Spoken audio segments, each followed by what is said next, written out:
Good morning. Shivaji group of institutions की इस online class में कक्षा 12 के सभी विद्यार्थियों का स्वागत है। आज बच्चों सामान्य हिंदी के अंतर्गत हम पद्य साहित्य की चर्चा करेंगे। इसके पूर्व के वीडियो में मैंने आपको पद्य साहित्य के इतिहास के अंतर्गत आदिकाल की समय सीमा, आदिकाल के अन्य नाम, आदिकाल की प्रमुख प्रवृत्तियां, आदिकालीन प्रमुख रचनाएं एवं उनके कवि, साथ ही आदिकालीन काव्य को कितने भागों में बांटा गया है, इसकी चर्चा की थी। आज मैं इस वीडियो में पद्य साहित्य के इतिहास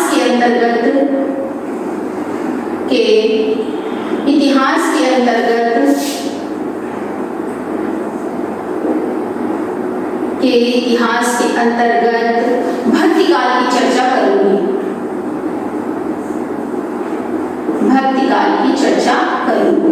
बच्चों, ये आपका रिवीजन वर्क चल रहा है। क्या चल रहा है? पुनरावृत्ति। नोट्स आपके पास मौजूद हैं, तो ये रिवीजन में करा रही हूँ। बस इस वीडियो को आप ध्यान से सुने और आत्मसात करने की कोशिश करें। भक्तिकाल को बच्चों पूर्व मध्यकाल के नाम से भी जाना जाता है। किस नाम से जाना जाता है? पूर्व मध्यकाल के नाम से भी जाना जाता है। अभी हाल की बोर्ड परीक्षाओं में प्रश्न पूछा गया है कि पूर्व मध्यकाल के नाम से किस युग को जाना जाता है, तो आपका उत्तर क्या होगा? भक्तिकाल। भक्तिकाल को ही बच्चों हिंदी का स्वर्ण युग या स्वर्ण काल भी कहते हैं। स्वर्ण युग या स्वर्ण काल भी कहते हैं।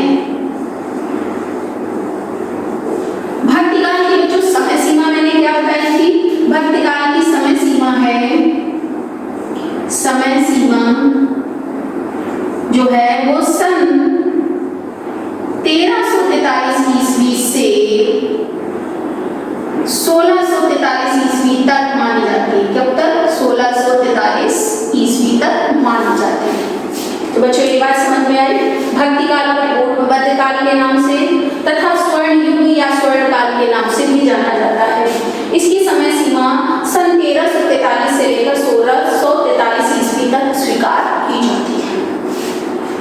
बच्चों, भक्तिकाल को स्वर्ण युग इसलिए कहा जाता है क्योंकि इस समय जो रचनाएं रची गई, कला शिल्प की दृष्टि से वो अपने आप में अद्वितीय थी। उस समय की जैसी रचनाएं रची गई, पुनः अन्य किसी युग में ऐसी रचनाएं नहीं रची गई, तो साहित्यिक रचनाओं को ध्यान में रखते हुए भक्तिकाल को स्वर्ण युग के नाम से या स्वर्ण काल के नाम से जाना जाता है। अब भक्तिकालीन जो साहित्य था उसको कई भागों में बांटा गया। तो भक्तिकालीन जो साहित्य था वो दो भागों में। भक्तिकाल की कितनी शाखाएं हुई? 2 शाखाएं हुई।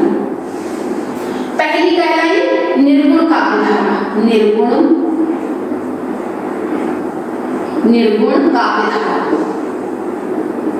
और दूसरी बच्चों कहलाई सगुण काव्यधारा। दूसरी कौन सी कहलाई? सगुण काव्यधारा।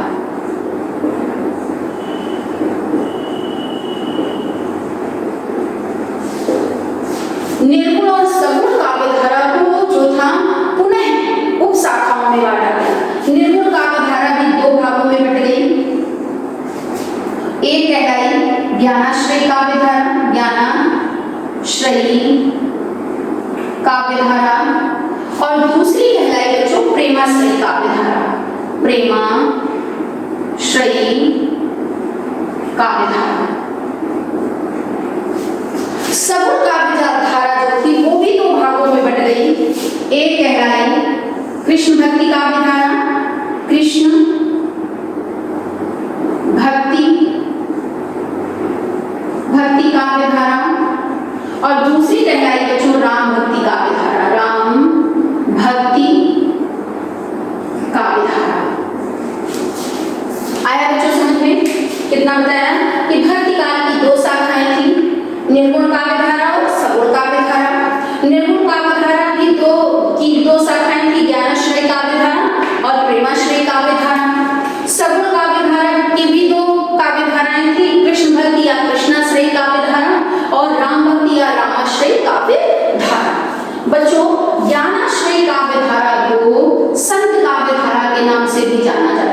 संत काव्यधारा के नाम से भी जाना जाता है। और प्रेमाश्रय काव्यधारा को सूफी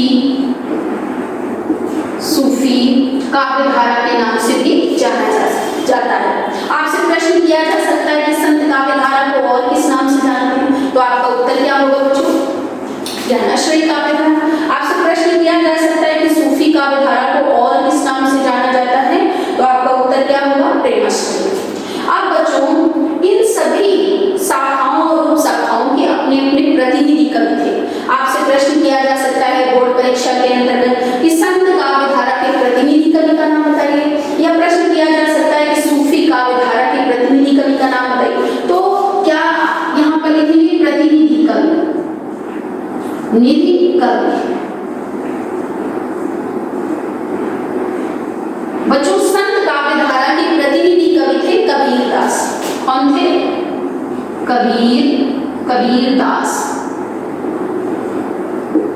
वहीं प्रेमाश्रय काव्यधारा या सूफी काव्यधारा के प्रतिनिधि कवि थे मलिक मोहम्मद जायसी।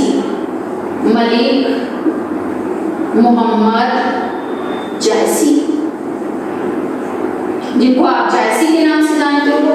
कृष्ण भक्ति काव्यधारा के और कृष्णाश्रय काव्यधारा के प्रतिनिधि कवि थे सूरदास। और राम भक्ति काव्यधारा के प्रतिनिधि कवि थे तुलसीदास।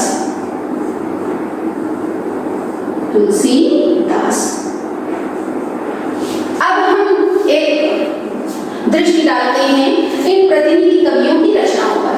कबीरदास की रचना तो आपको पता ही है, किस नाम से जानी जाती है? बीजक। बीजक के 3 भाग हैं, साखी, सबद, रमैनी। बीजक कबीर की वाणियों का संग्रह है और यह संग्रह किया था कबीरदास के शिष्य धर्मदास ने। प्रश्न किया जा सकता है कि बीजक का संग्रह किसने किया था, तो आपका उत्तर होगा कबीरदास के शिष्य धर्मदास ने। मलिक मोहम्मद जायसी की प्रसिद्धि का प्रमुख कारण है पद्मावत, यानी मलिक मोहम्मद जायसी का प्रसिद्ध रचना है वो है पद्मावत। इसके साथ ही आखिरी कलाम, अखरावट आपने सुनी नहीं होगी। क्या क्या बताई मैंने? पद्मावत, अखरावट, आखिरी कलाम। सूरदास की रचनाओं के बारे में आपने पढ़ा। सूरदास की रचनाओं में सूर सारावली, साहित्य लहरी। तुलसीदास की रचनाओं के बारे में भी आपने कक्षाओं में पढ़ा होगा। तुलसीदास की 12 प्रमाणिक रचनाएं हैं और जिनमें सबसे जो प्रमुख है, जो सबसे भारतीय लोकमानस में सबसे प्रिय ग्रंथ है, वो है श्री रामचरितमानस। क्या बताया मैंने? श्री रामचरितमानस। बच्चों इसके साथ ही इन कवियों के अलावा अन्य कवि थे ज्ञानाश्रय शाखा के अंतर्गत नानक देव। इसका नाम बताया मैंने? नानक देव। और आपने दादू दयाल का नाम सुना होगा। दादू दयाल। गुरु नानक देव की रचना ग्रंथ साहिब, और दादू दयाल की रचना है हरे वाणी। इसके बाद बच्चों इसमें जो आते हैं अन्य कवियों में मंथन के बाद आते हैं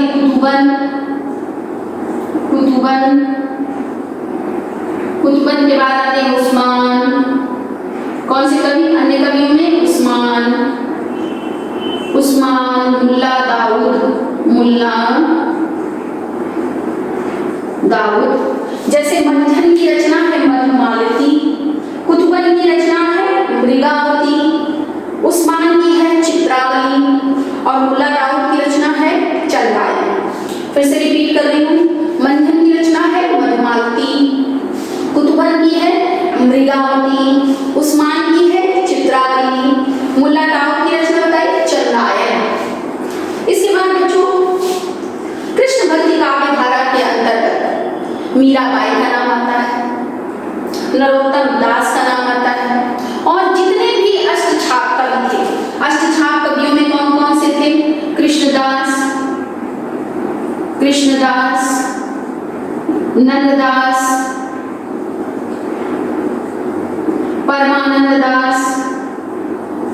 परमानंद दास, कुंभन दास, छीत स्वामी, गोविंद स्वामी। ठीक है, तो जितने भी 8 कवि थे अष्टछाप में, आज अष्टछाप के बारे में भी आपको बता दें कि सूरदास के गुरु थे वल्लभाचार्य और वल्लभाचार्य के थे पुत्र विठलनाथ। विठलनाथ ने गोवर्धन पर्वत पर बने श्रीनाथ मंदिर में भजन कीर्तन करने के लिए 1565 में, कितने में, 1565 ईस्वी में अष्टछाप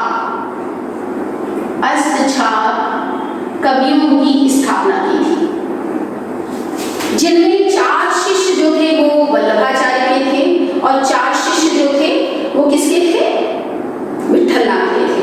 तो सूरदास के अलावा जितने भी अष्टछाप कवि हैं, मीराबाई, नरोत्तम दास, रसखान, ये कृष्ण भक्ति काव्य धारा के अंतर्गत आते हैं। बच्चों, राम भक्ति काव्य धारा के अंतर्गत आते हैं तुलसीदास, अग्रदास और केशवदास।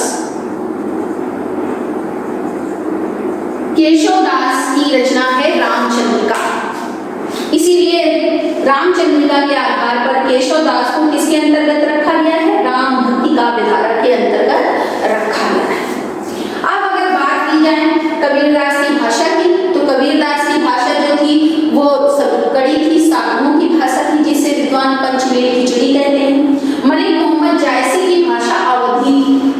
मलिक मोहम्मद जायसी ने अपनी रचनाएं किसमें की है, अवधी भाषा में। और कृष्ण भक्ति काव्य धारा के जो भी कवि थे उन्होंने ब्रज भाषा में रचना की। सूरदास की भाषा क्या है बच्चों, जो है वो है ब्रज भाषा, और राम भक्ति काव्य धारा के कवियों ने ब्रज भाषा और अवधी भाषा दोनों में रचनाएं की।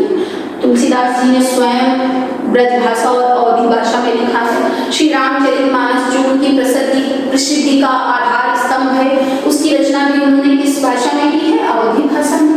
वही विनय पत्रिका नामक जो रचना है, उसकी रचना तुलसीदास जी ने किसमें की है, ब्रज भाषा में की है। बच्चों, एक इंपॉर्टेंट पॉइंट जो आता है, प्रेमाश्रयी या सूफी काव्य धारा ने के जो कवि थे उन्होंने मसनवी शैली अपनाई थी। कौन सी शैली अपनाई थी, मसनवी शैली। प्रश्न किया जा सकता है आपसे कि सूफी काव्य धारा के अंतर्गत जो रचनाएं रची गई वो किस शैली में रची गई, तो आपका क्या उत्तर होगा, मसनवी शैली। बच्चों, आ रहा होगा समझ में, अच्छा लग रहा होगा आपको इस तरह से पढ़ना। इतिहास काफी हद तक जो है समझा जा सकता है। अब बच्चों, निर्गुण काव्य धारा, सगुण काव्य धारा, ज्ञानाश्रय काव्य धारा, प्रेमाश्रय काव्य धारा, कृष्ण भक्ति काव्य धारा और रामाश्रय काव्य धारा, इन सभी शाखाओं और उपशाखाओं की अपनी अपनी अलग अलग प्रवृत्तियां थी, विशेषताएं थी। तो जैसे ज्ञानाश्रय काव्य धारा की विशेषता क्या थी, इसमें क्या किया गया था, ज्ञान को महत्व दिया गया था। दूसरी विशेषता थी गुरु की महिमा का वर्णन किया गया था। तीसरी विशेषता थी बाह्य आडंबरों, अंधविश्वासों का विरोध किया गया था और खंडन मंडन की नीति पर बल दिया गया था। प्रेमाश्रय काव्य धारा की प्रमुख विशेषताएं, मसनवी शैली का प्रयोग किया गया था। ठीक है, फिर लोक कथाओं या लोक प्रेमाख्यान कथाओं को क्या बनाया गया था, आधार बनाया गया था। इसमें भी गुरु की महिमा का क्या किया गया था, वर्णन किया गया था। कृष्ण भक्ति काव्य धारा के अंतर्गत आते हैं तो नाम स्मरण की महत्ता, श्री कृष्ण की लीलाओं का गुणगान, ब्रज भाषा का प्रयोग, और राम भक्ति काव्य धारा की अगर प्रमुख प्रवृत्तियों की बात की जाए तो मर्यादा पुरुषोत्तम श्री राम के चरित्र का वर्णन, गुरु को महत्व, नाम स्मरण की महत्ता, ये जो थी ये क्या है, अलग अलग प्रवृत्तियां हैं। परंतु यदि हम भक्ति काल की प्रमुख प्रवृत्तियों की बात करेंगे तो आप सबसे पहली प्रवृत्ति लिखोगी गुरु की महिमा का वर्णन या गुरु की महत्ता, क्योंकि ये जितनी भी उपशाखाएं हैं इन सब ने गुरु की महिमा का क्या किया, वर्णन किया। दूसरी विशेषता आप लिखोगे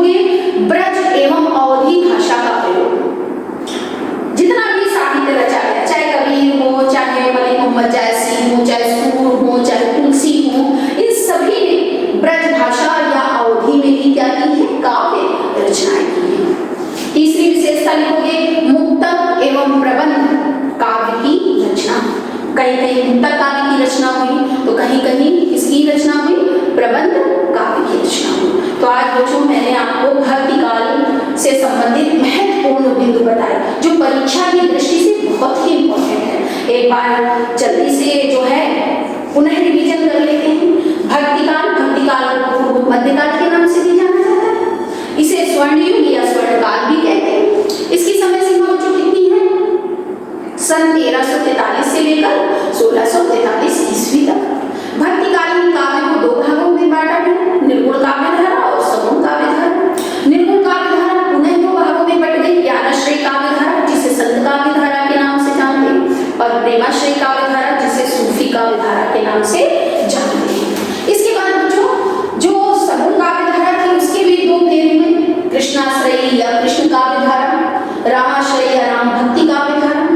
अब अगर इनकी बात की जाए प्रतिनिधि कवियों की, तो ज्ञानाश्रय शाखा के प्रतिनिधि कवि कबीरदास, प्रेमाश्रय शाखा के प्रतिनिधि कवि मलिक मोहम्मद जयसी, कृष्णाश्रय काव्य धारा के प्रतिनिधि कवि सूरदास, और रामाश्रय भक्ति काव्य धारा के प्रतिनिधि तुलसीदास। अगर भक्ति काल की प्रमुख प्रवृत्तियों की बात की जाए तो पहली प्रवृत्ति होगी, पहली विशेषता होगी गुरु की महत्ता, दूसरी विशेषता होगी नाम स्मरण की महत्ता, तीसरी विशेषता होगी ब्रज एवं अवधी भाषा का प्रयोग, चौथी विशेषता निकलेगी प्रबंध एवं मुक्तक काव्य रचना। तो बच्चों आज के लिए इतना ही पर्याप्त है। Have a nice day.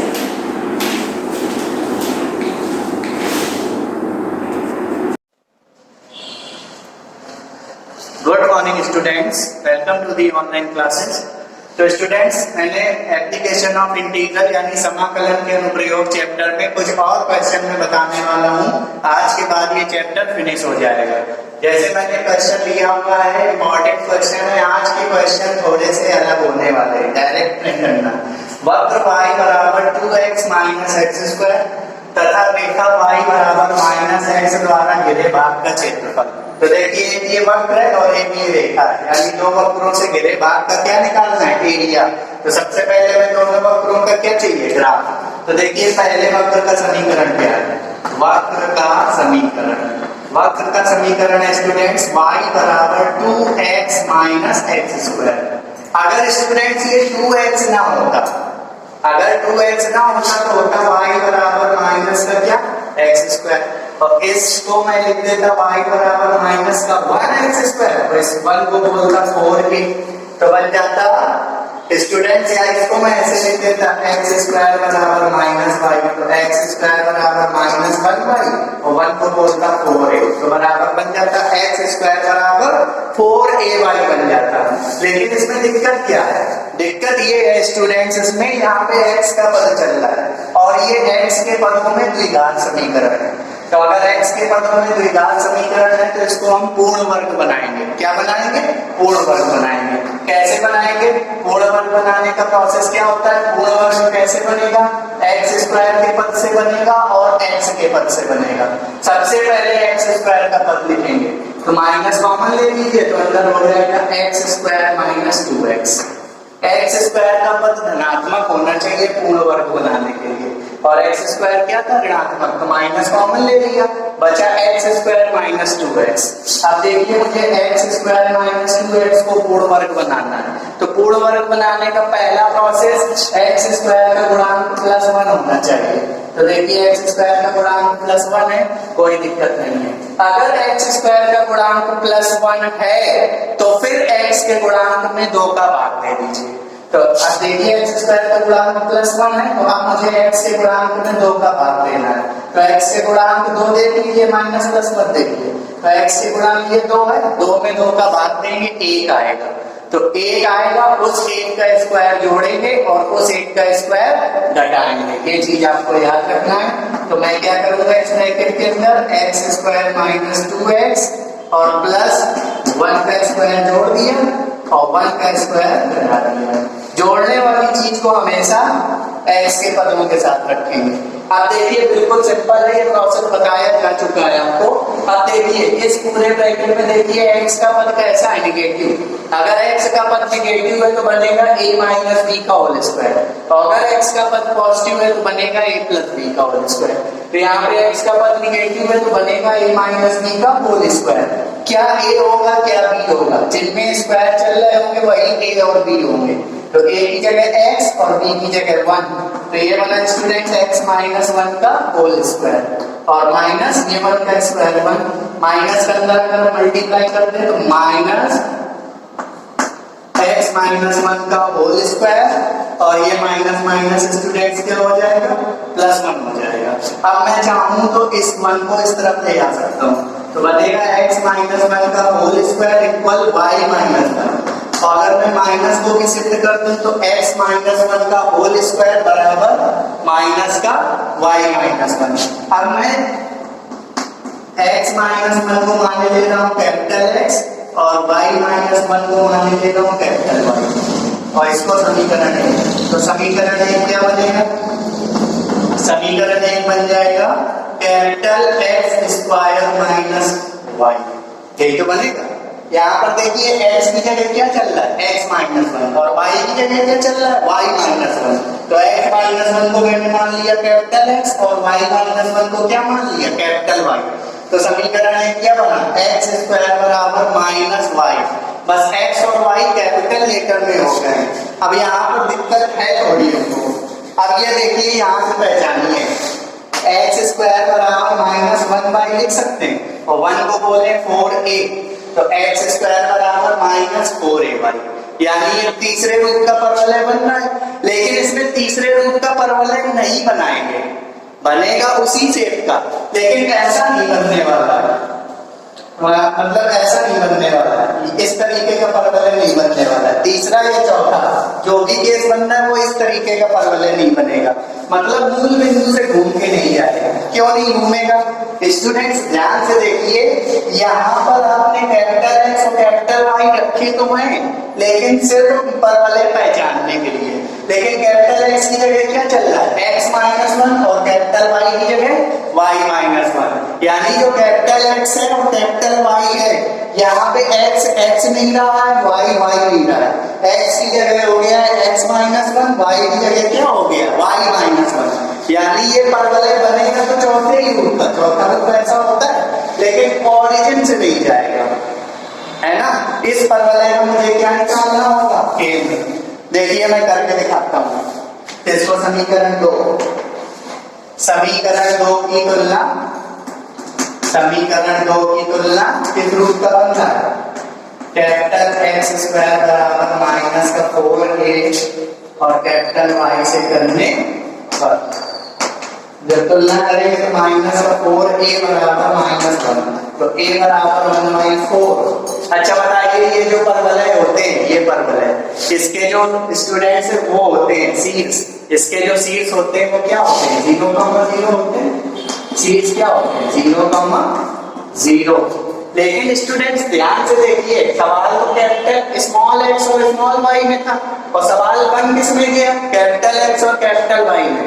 तो यहाँ पे शीर्ष अगर आप 0,0 लिख के चले आए तो ये 0,0 किसके शीर्ष है, कैपिटल X और कैपिटल Y के मान है, और जबकि सवाल किसमें चल रहा है, स्मॉल x और स्मॉल y में। तो अगर मुझे इसके शीर्ष चाहिए तो मुझे क्या निकालना पड़ेगा, स्मॉल x और स्मॉल y, और ये 0,0 किसमें, कैपिटल X और कैपिटल Y में। अच्छा शीर्ष 0,0, इसका मतलब कैपिटल X बराबर 0 और कैपिटल Y बराबर 0। ध्यान से देखिए, इसमें जो स्मॉल x और स्मॉल y है वो कैपिटल X और कैपिटल Y में बदल चुके हैं। तो जब तुलना की है तो कैपिटल X और कैपिटल Y से की है, और x स्क्वायर बराबर माइनस 4ay का शीर्ष क्या होता है, 0,0। लेकिन ये 0,0 किसके मान है, कैपिटल X और कैपिटल Y के, जबकि हमें क्या चाहिए, स्मॉल x और स्मॉल y। कैपिटल X और कैपिटल Y तो मैंने पहचानने के लिए बनाया था, ऐसा काम आप और भी कर सकते हैं, मैं बताऊंगा सवाल। तो कैपिटल X बराबर 0, कैपिटल X की जगह क्या है, x माइनस 1, तो x माइनस 1 बराबर 0, दैट इज x बराबर 1, और y की जगह y माइनस 1 बराबर 0, दैट इज y बराबर 1। तो इसके शीर्ष क्या बने, इसके जो शीर्ष हैं वो स्टूडेंट्स किसके बनेंगे, स्मॉल एक्स और स्मॉल वाई। तो स्मॉल एक्स और स्मॉल वाई क्या है, 1, 1। तो स्टूडेंट्स इस परवलय के जो शीर्ष है वो क्या है, 1, 1, 0, नहीं है। यानी ये स्टूडेंट्स है इस रूप का परवलय है तो चौथे प्रकार का परवलय। लेकिन अब जो चौथे प्रकार का परवलय बनेगा स्टूडेंट्स, जो चौथे प्रकार का परवलय बनेगा स्टूडेंट्स, उसके जो शीर्ष होंगे वो 0, 0 नहीं रहेंगे, उसके शीर्ष क्या रहेंगे, 1, 1 रहने वाले।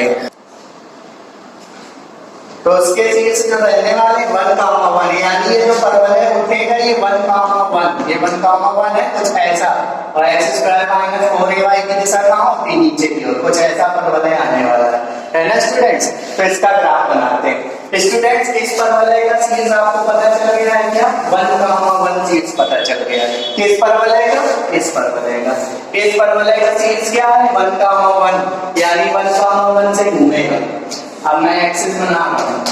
इंपॉर्टेंट क्वेश्चन है, फर्स्ट ईयर में भी शंकु परिच्छेद में पढ़ चुके हैं आप लोग। वही इसमें मूल बिंदु सेट हो रहा है।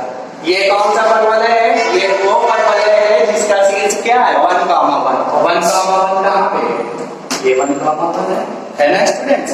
1, 1 है यानी यहाँ से घूमेगा और किस रूप का है, x² - 4ay। तो ये इस पॉइंट से ऐसे ऐसे घूमने वाला, ऐसे नीचे की ओर। लेकिन अभी रुक जाइए, अभी इसको घूमना नहीं, ये इसका शीर्ष हो गया 1, 1। अब देखिए यहाँ पर इसका आप ग्राफ बना रहे हैं, इसमें बस आप ये चेक कर लीजिए कि ये तो पता चल गया कि परवलय है। अब मुझे ये चेक करना है क्या ये परवलय मूल बिंदु से जाएगा। तो मूल बिंदु के निर्देशांक क्या होते हैं, 0, 0। तो एक काम करिए, इसमें x की जगह 0 रखिए, y भी 0 आना चाहिए। तो देखिए x की जगह 0 रखूंगा तो y क्या आएगा, 0। यानी x और बात है कि ये मूल बिंदु से होके जाएगा और ये इसका शीर्ष है। तो x² - 4ay की दिशा नीचे की ओर होती है x अक्ष के ऐसे, और ये मूल बिंदु से तो होके जाएगा ये ऐसा। ये ग्राफ बन गया इसका, ये परवलय का ग्राफ बन गया y = 2x - x²। ये ग्राफ बन गया y = 2x - x² का ग्राफ स्टूडेंट्स। बस यही इसमें मेन बात है ध्यान रखने वाली। अब देखिए दूसरा तो बहुत ही सरल है, रेखा क्या है, रेखा है y = -x। तो इसको ध्यान से देखिए, इसको y = -1x लिख सकते हैं, और 1 को अगर m बोले तो y = -mx, और y = -mx मूल बिंदु से होके जाती है, लेकिन द्वितीय और चतुर्थ चतुर्थांश से मैं बता चुका हूँ, और +mx प्रथम और तृतीय चतुर्थांश से। तो स्टूडेंट्स ये ग्राफ हो गया y = -x का। तो देखिए ये दोनों परवलय, ये परवलय और ये रेखा एक दूसरे को कितने बिंदु पर काट रहे हैं, 2 बिंदु पे। एक तो ओरिजिन है 0, 0 और एक स्टूडेंट्स पॉइंट ये है कैपिटल A। इस A पॉइंट के हमें क्या चाहिए, निर्देशांक। तो इस A पॉइंट के निर्देशांक कैसे मिलेंगे, इन दोनों का प्रतिच्छेदन बिंदु A है। तो मैं रेखा और परवलय के समीकरण को हल करके x और y के क्या निकालूंगा, मान निकालूंगा। पर स्टूडेंट इसका ग्राफ एक का हमें बनाना। तो देखिए y बराबर क्या है, 2x - x², इसको समीकरण 1, और दूसरा y बराबर -x समीकरण 2। इन दोनों को हल करना है तो समीकरण 1 में 2 को घटा दीजिए, 1 - 2। जैसे ही आप 1 में 2 को घटाएंगे तो y से y घट जाएगा 0, और ये x जाके जुड़ जाएगा, तो 3x - x²। इससे x आप या स्क्वायर से लिख लीजिए, x² - 3x = 0। x कॉमन तो x - 3 = 0। एक गुणनखंड को 0 के बराबर, तो यदि x = 0 तो x = 0, और यदि x - 3 = 0 तो x = 3 स्टूडेंट्स। तो x के 2 मान निकले, और अगर x के 2 मान निकले तो y के भी कितने मान निकलेंगे, 2। तो एक बार x = 0 कहाँ पे रखते हैं, समीकरण 2 में। x = 0 समीकरण 2 में रखने पर, तो जब x की जगह 0 रखेंगे तो y बराबर क्या है, 0। यानी पहला प्रतिच्छेदन बिंदु, पहले प्रतिच्छेदन बिंदु के निर्देशांक क्या बनेंगे, 0, 0। इस परवलय का ग्राफ स्टूडेंट्स आप लोग जरूर समझिए, बस इसमें ग्राफ का मेन काम है। और y बराबर x बराबर क्या, 3 रखने पर, 3 भी तो निकला है, समीकरण 3 में रखें तो x बराबर 3 निकला है, तो y बराबर कितना निकलेगा -3, रख दीजिए उठा के -3 निकलेगा। तो दूसरे प्रतिच्छेदन बिंदु ये किसके निर्देशांक निकले, दूसरे प्रतिच्छेदन बिंदु, दूसरे प्रतिच्छेदन बिंदु किसके, a के निर्देशांक। और आप ध्यान से देखिए a बिंदु चतुर्थ चतुर्थांश में, और चतुर्थ चतुर्थांश का भुज कैसा होता है, पॉजिटिव और 14 निगेटिव, तो भुज 3 पॉजिटिव है और 14 -3 निगेटिव है ना स्टूडेंट्स। तो इस a के निर्देशांक कितने होंगे, 3, -3। इसको मैं थोड़ा और आगे बढ़ा देता हूँ नेक्स्ट सब्जेक्ट को। अब मैंने क्या बताया था, दो वक्रों से घिरे हुए भाग का एरिया निकालना, तो जो प्रतिच्छेद बिंदु आया उस पे लंब डालो x अक्ष पर, तो ये लंब मैंने डाल दिया x अक्ष पर, तो ये लंब ने इसको B पॉइंट पर काटा, तो B के निर्देशांक क्या होंगे 3, 0। अब स्टूडेंट्स हमें दोनों वक्रों से घिरे हुए भाग का एरिया चाहिए, यानी ये एरिया और ये एरिया। तो अगर मैं यहाँ पर वर्टिकल स्ट्रिप लगाऊं, अगर मैं यहाँ पर ऊर्ध्वाधर पट्टी लगाऊं तो बिल्कुल काम बन जाएगा। पट्टी के ऊपर वाले हिस्से में परवलय आ जाएगा, पट्टी के नीचे वाले हिस्से में रेखा आ जाएगी। और कहां से कहां तक, O से लेके B तक, जहां जहां तक काटा है, तो O से लेके B तक, यानी इसका जो एरिया लगेगा इंटीग्रेशन 0 से 3 y1 - y2 dx। स्ट्रिप लगाएंगे, स्ट्रिप के ऊपर परवलय, नीचे क्या आ रही रेखा, और ये कहां कहां कट कर रहा है, O से, इन दोनों का प्रतिच्छेदन बिंदु क्या है O और B, तो पूरा B तक x अक्ष की लिमिट रहेगी, क्योंकि ये पॉइंट A कहां पे मिल रहा है, B के नीचे जस्ट, तो पूरे यहां से यहां तक रहेगी लिमिट इसकी। तो दोनों वक्रों से घिरे भाग का क्षेत्रफल क्या निकलेगा, अब लगाना आसान है इस बात।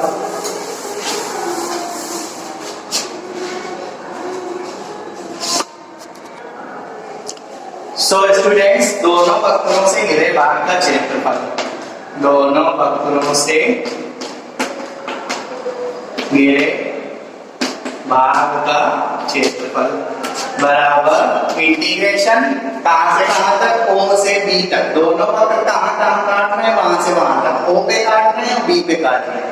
तो क्योंकि वर्टिकल स्ट्रिप लगाई है और दोनों वक्र कवर हो रहे हैं, ऊपर से परवलय नीचे से रेखा, तो वर्टिकल स्ट्रिप में जब दो वक्रों से घिरे भाग का क्षेत्रफल लगता है तो लिमिट किसकी लगती है, x की। तो O में x की लिमिट 0 और B में x की लिमिट 3, तो इंटीग्रेशन 0 से 3 y1 - y2 dx। अब स्टूडेंट्स आप देख रहे हैं कि एरिया x अक्ष के नीचे भी है, तो अगर आपको लगाना है तो पूरे में मॉड लगा लीजिए, लेकिन ये मॉड तब हटेगा जब ये इंटीग्रेशन सॉल्व होगा। अब जल्दी से देखते हैं, इंटीग्रेशन 0 से 3 y1 का मतलब ऊपर वाले वक्र का y, तो ऊपर तो परवलय है, तो इसका y क्या है 2x - x², और माइनस y2 कितना है y2, तो माइनस y2 का मतलब नीचे वाले वक्र का y, नीचे वाले वक्र का y -x, तो -x रखेंगे तो +x हो जाएगा, और dx। इसको सॉल्व करेंगे, मॉड लास्ट में हटाएंगे, तो इंटीग्रेशन 0 से 3, ये 2x में एक x जुड़ जाएगा, 3x - x² dx। अब क्या करेंगे, समाकलन करेंगे अलग अलग, 3x का करेंगे तो 3/2 x² माइनस x² का करेंगे तो x³ 3, और लिमिट कितनी 0 से 3, मॉड लगा रहे, मॉड बिल्कुल लास्ट में हटाएंगे, एरिया कैसा निकलेगा पॉजिटिव निकलेगा एरिया से। तो सबसे पहले x³ से सीमा 3, तो x³ से सीमा 3 रखेंगे, 3 का वर्ग 9, 9 3 27, 27/2, तो स्मॉड के अंदर 27/2 पहले अपर लिमिट रख रहे हैं, माइनस, और यहाँ पे 3 का क्यूब 27, 27/3 यानी 9, माइनस 2 लिमिट रखेंगे तो 0 ही आने वाला है, तो 27/2 में 9 जाएगा, तो स्टूडेंट्स बचेगा कितना 9/2, मॉड के अंदर 9/2, 9/2 का मॉड 9/2 वर्ग इकाई। ये स्टूडेंट्स इस सवाल का क्या हो गया, आंसर हो गया। तो स्टूडेंट्स मैंने अगला क्वेश्चन लिया हुआ है, अगला क्वेश्चन भी इंपॉर्टेंट है और सरल भी है। देखिए अगले क्वेश्चन में फिर से वही वक्र आ गया, तो इसका ग्राफ तो बनाना आता है। अब ये देखिए इसका ग्राफ मैंने भी पीछे बताया, सवाल क्या कह रहा है, y बराबर 2 की पावर x, y बराबर 2x minus x square, x बराबर 0 तथा x बराबर 2 से घिरे भाग का क्या निकालिए, क्षेत्रफल निकालिए। स्टूडेंट्स ये समझे y बराबर a की पावर x और जब a ग्रेटर देन 0, तो अगर कभी कोई फलन y बराबर a की पावर x आ जाए, जहां पर a क्या होगी, अचर राशि, और x क्या है, चर राशि, तो ये बना अचर की घात चर। तो स्टूडेंट a की पावर x को हम लोग बोलते हैं चर घातांकी फलन। क्या बोलते हैं, चर घातांकी फलन। a की पावर x का मतलब जहां पर a अचर है और x क्या है, चर, और a का मान 0 से क्या होना चाहिए, बड़ा होना चाहिए। इसको हम लोग चर घातांकी फलन इंग्लिश में बोलते हैं एक्सपोनेंशियल फंक्शन। तो स्टूडेंट्स a की पावर x का ग्राफ और सीख लीजिए जब a का मान 0 से बड़ा हो। तो जब a का मान 0 से बड़ा हो तो a की पावर x का ग्राफ ये होता है, ये होता है y बराबर a की पावर x। जब a का मान 0 से क्या हो, बड़ा हो स्टूडेंट्स, जब a का मान क्या हो, जब a का मान क्या हो, 0 से बड़ा हो स्टूडेंट्स। अच्छा ये देखिए ये पॉइंट का है, ये पॉइंट y अक्ष में मिल रहा है और y अक्ष पर स्थित किसी भी बिंदु की भुज क्या होती है, 0 होती है। तो बताइए अगर इस पॉइंट में मैं पूछूं a पॉइंट पे, तो a पॉइंट पे इस वक्र पे x के निर्देशांक क्या होंगे, 0, क्योंकि a पॉइंट कहाँ पे, y अक्ष पे। तो y अक्ष पे x की वैल्यू क्या होती है, 0, तो x की वैल्यू 0 रखेंगे तो a की पावर 0 यानी कितना, 1, 8.0 1 हो गया। ये बना a की पावर x log x, और सीख लीजिए y बराबर log x का ग्राफ। तो log x का ग्राफ ये नीचे से ऊपर जा रहा है, और स्टूडेंट्स जो log x का ग्राफ आता है वो जस्ट इसकी क्या होती है, मिरर इमेज होती है, ये नीचे से ऊपर ऐसे जाएगा। स्टूडेंट ध्यान रखना है ये a की पावर x का ग्राफ है, और ये जो ग्राफ है वो स्टूडेंट्स है log x का ग्राफ। इसमें ये जो पॉइंट होता है वो होता है 1, 0। log x के ग्राफ में log 1 का मान क्या होता है, 0, log 1 का मान क्या होता है, 0 होता है। तो ये स्टूडेंट्स ग्राफ हो गया log x का, और ये ग्राफ हो गया a की पावर x का। स्टूडेंट्स ध्यान रखिएगा, अभी मैं log x वाला भी एक सवाल बताऊंगा, उसमें से भी यही फिगर बनेगी। तो देखिए वक्र के समीकरण क्या है, y बराबर 2 की पावर x है, इसको आप भर भर के भी बना सकते हैं, x का कुछ भी मान रखें इसमें तो पॉजिटिव ही निकलेगा y।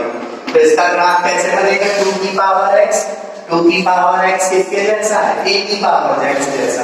देखिए इसको a पढ़िए, a की पावर x, और a क्या है, 0 से बड़ा है। तो इसका ग्राफ मैंने अभी बताया आपको, a की पावर x का ग्राफ, a की पावर x का ग्राफ यूं जाएगा, बस यहाँ पे a की जगह क्या होगा, तो y बराबर 2 की पावर x का ग्राफ बन गया ये। और यहाँ पर स्टूडेंट्स इसके निर्देशांक फिक्स है 0, 1, इसके निर्देशांक कोई नहीं बदलेगा। तो ये y बराबर बना 2 की पावर x का ग्राफ। और दूसरा वक्र क्या है, इसका ग्राफ मैं आपको बता चुका हूँ पीछे वाले सवाल में। इसका ग्राफ कैसे बनेगा, पूरा हल करेंगे तो परवलय जाएगा, और कैसा परवलय जाएगा, यूं परवलय जाने वाला है, ऐसा परवलय ही तो बना था पिछली बार। अब स्टूडेंट ध्यान से देखिए ये कहां से टर्न हुआ था, 1, 1 से टर्न हुआ था, ये सवाल में बता चुका हूँ पीछे इस वक्र का ग्राफ। ये बना y बराबर 2x माइनस एक्स स्क्वायर बना। अब स्टूडेंट्स देखिए ये दोनों वक्र एक दूसरे को किसी भी पॉइंट पे नहीं काट रहे हैं, ये दोनों वक्र एक दूसरे को। अब आप ये पूछ सकते हैं कि यहाँ पे 1, 1 इसके ग्राफ में क्यों नहीं आ रहा है, तो 1, 1 का मतलब हमें चेक करना है, ये परवलय तो आप जान गए 1, 1 से घूम रहा है, लेकिन क्या इस आकृति में 1, 1 कहीं पे आ रहा है, 1, 1 का मतलब इस आकृति का y भी 1 हो जाए और x भी कितना हो जाए, 1 हो जाए। तो अगर मैं y की जगह 1 रखूं, स्टूडेंट ध्यान से देखिए, ये तो आपने इसका ग्राफ बना लिया, लेकिन आप इसका ग्राफ बनाएंगे तो आप ये सोच सकते हैं कि ये दोनों वक्र एक दूसरे को काटेंगे कि नहीं काटेंगे। तो ये देखिए इसकी ऊंचाई कितनी, 1, 1 तक जा रही है, यानी y की वैल्यू 1 और x की वैल्यू भी 1। तो इसमें मैं अगर y की जगह 1 रखूं तो x क्या निकलना चाहिए, 1। तो y की जगह 1 रखेंगे, 2 की पावर x बराबर 1। यानी 2 की पावर x बराबर 2 की पावर 0 यानी x बराबर 0। यानी स्टूडेंट्स इस आकृति में 1, 1 कहीं पर नहीं होगा। इस आकृति में 1, 1 कहीं पर नहीं होने वाला है। तो यानी ये दोनों वक्र एक दूसरे को किसी भी पॉइंट पे नहीं काट रहे। आगे बढ़ते हैं तो हमें इन दोनों का प्रतिच्छेदन बिंदु निकालने की जरूरत नहीं है। आगे बढ़ते हैं x बराबर 0, x बराबर 0 का मतलब y अक्ष और x बराबर 2। अब देखिए x बराबर 2 का मतलब यहाँ पे x बराबर 2 होगा, लेकिन x बराबर 2 ढूंढेंगे कहाँ पे कि एग्जैक्टली x बराबर 2 कहाँ है। ये तो देखिए 1 है, ये तो 1 है, तो 2 तो इसके आगे होगा। तो देखिए कहीं ये पॉइंट तो 2 नहीं है, देखिए यही पॉइंट 2 है। कैसे? ये अगर मैं इसको 2 मानूं तो यहाँ पे 2 मानूंगा तो इसके निर्देशांक क्या होने चाहिए? 2, 0 होने चाहिए। तो जरा देखिए, और ये ग्राफ इस पॉइंट में देखिए कौन सा वक्र आ रहा है, ये परवलय आ रहा है। तो अगर मुझे इस ए पॉइंट के निर्देशांक चाहिए तो y बराबर क्या रखना होगा? 0 रखना होगा, है ना। तो y बराबर 0 रखेंगे तो 2x माइनस एक्स स्क्वायर बराबर 0, तो x का मान कितना निकलेगा? 2।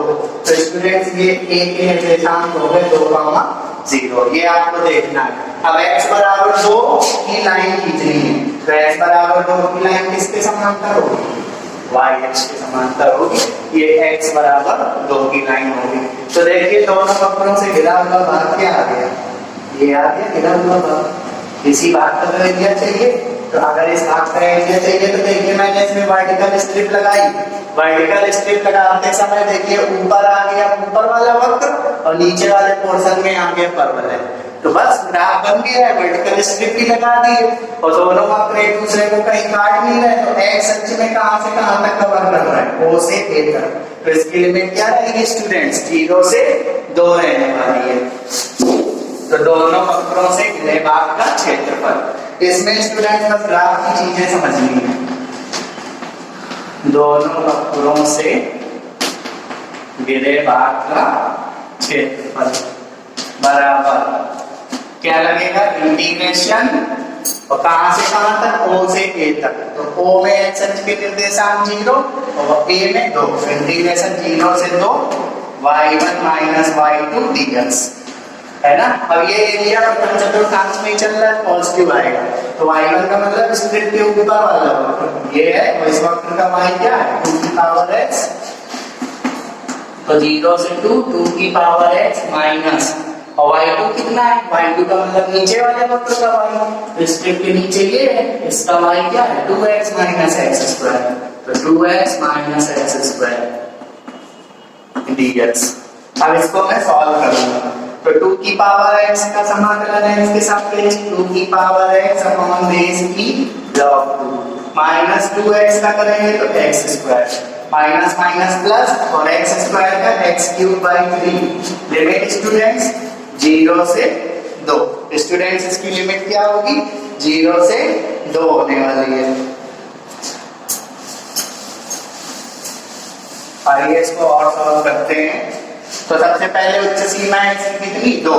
तो 2 की पावर 2 4, तो 4 बटे log 2, 4 बटे बेस की log 2 माइनस अपर लिमिट रख रहे हैं, फिर 2 का वर्ग 4 प्लस 2 का क्यूब 8 बटे 3। ये तो उच्च सीमा होगी, माइनस लगा के निम्न सीमा।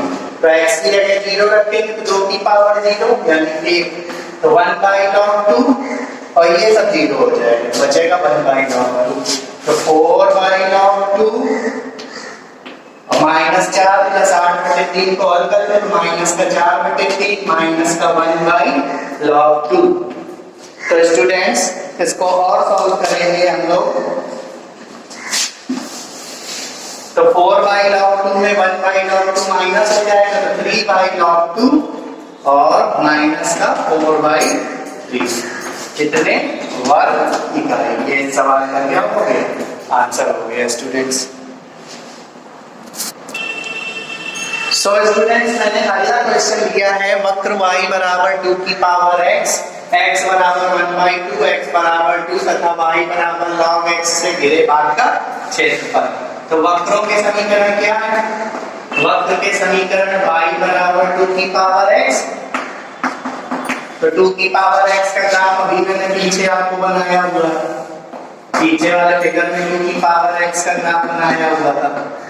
बिल्कुल सिंपल सवाल है, बस सिर्फ आपको ग्राफ बनाना आना चाहिए। तो ये बना 2 की पावर x, y बराबर 2 की पावर x, इसका ये निर्देशांक क्या होगा 0,1। बिल्कुल अंडरस्टूड बात है। अब ये ग्राफ y बराबर log x, log x का ग्राफ इसकी जस्ट मिरर इमेज यूं ऐसा बनता है log x का ग्राफ। ये हो गया y बराबर log x, इसमें ये पॉइंट कहां पर स्थित है x अक्ष पर, तो इसके निर्देशांक 1,0, ये भी फिक्स होता है। तो y बराबर log x का भी ग्राफ बन गया। अब देखिए दोनों वक्त एक दूसरे को कहीं काट रहे नहीं, यानी प्रतिच्छेदन बिंदु निकालने की जरूरत नहीं। आगे बढ़िए, x बराबर 1/2, तो ये तो x बराबर 1 है, तो 1/2 तो पीछे होगा, ये 1/2 हो गया b 1/2, 0। तो इससे रेखा खींचेंगे तो y x पे क्या होगी पैरेलल, तो ये रेखा मैं खींचे दे रहा हूं, ये x बराबर 1/2, ये x बराबर 1/2 की लाइन हो गई। यहाँ पर मैं 1/2 साफ लिख दे रहा हूँ। ये जो लाइन हो गई ये कितनी हो गई p पॉइंट 1/2, 0 स्टूडेंट्स। अब x बराबर 2, तो x बराबर 2 कहाँ होगा, एक के आगे होगा, तो ये सपोज कर लीजिए x बराबर 2 की लाइन, तो x बराबर 2 की लाइन ये q पॉइंट देगी 2, 0 स्टूडेंट्स। तो x बराबर कितना हो गया स्टूडेंट्स, q पॉइंट हो गया कितना 2, 0। तो देखिए दोनों वक्रों से घिरा हुआ भाग ये है ना, दोनों वक्रों से घिरा हुआ एरिया यही तो है। इसका मुझे इस पोर्शन का क्या निकालना है क्षेत्रफल, तो क्या करूं, अगर मैं वर्टिकल स्ट्रिप लगाऊं इसमें, तो देखिए वर्टिकल स्ट्रिप के टॉप में क्या आएगा ऊपर वाला वक्र और बॉटम में लॉन्ग वाला वक्र आ जाएगा, तो ये भी वर्टिकल स्ट्रिप से बन जाएगा। और ये कहां से कहां तक कवर कर रहा है सच में, देखिए ये पोर्शन से कितने में ही बनता है पूरा, ये जो दो वक्रों से घिरा भाग है ये सच में कहां से कहां तक, बस p से q तक ही तो बन रहा है। तो p में x की लिमिट 1/2, q में लिमिट कितनी 2, तो इसकी लिमिट रहेगी कितनी 1/2 से 2। तो दोनों वक्रों से घिरे भाग का क्षेत्रफल, दोनों वक्रों से घिरे भाग का क्षेत्रफल। सवाल इतना भी आ सकता है y बराबर log x 1/2 तथा 2 से घिरे भाग का क्षेत्रफल, तब क्या होता है ये वाला ग्राफ नहीं बनता, तब इस पोर्शन का एरिया प्लस इस पोर्शन का एरिया। यही सवाल आप लोग क्या करेंगे, ये वक्त हटा देना तो सवाल बन जाएगा x बराबर 1/2, x बराबर 2, y बराबर log x से घिरे भाग का क्षेत्रफल। तो ये फिगर में नहीं बनेगा, ये पूरा फिगर बनेगा। तो क्या एरिया कवर करेगा, पहला और ये दूसरा, छोटा बड़ा एरिया है, इसका एरिया अलग इसका एरिया अलग। कैसे, इसका एरिया भी y dx से निकलेगा, इसका एरिया भी y dx से निकलेगा। आप लोग ट्राई कर सकते हैं। बराबर इंटीग्रेशन कहां से कहां तक, p से q तक, तो p में x की लिमिट 1/2, q में 2, तो 1/2 से 2 y1 minus y2 dx।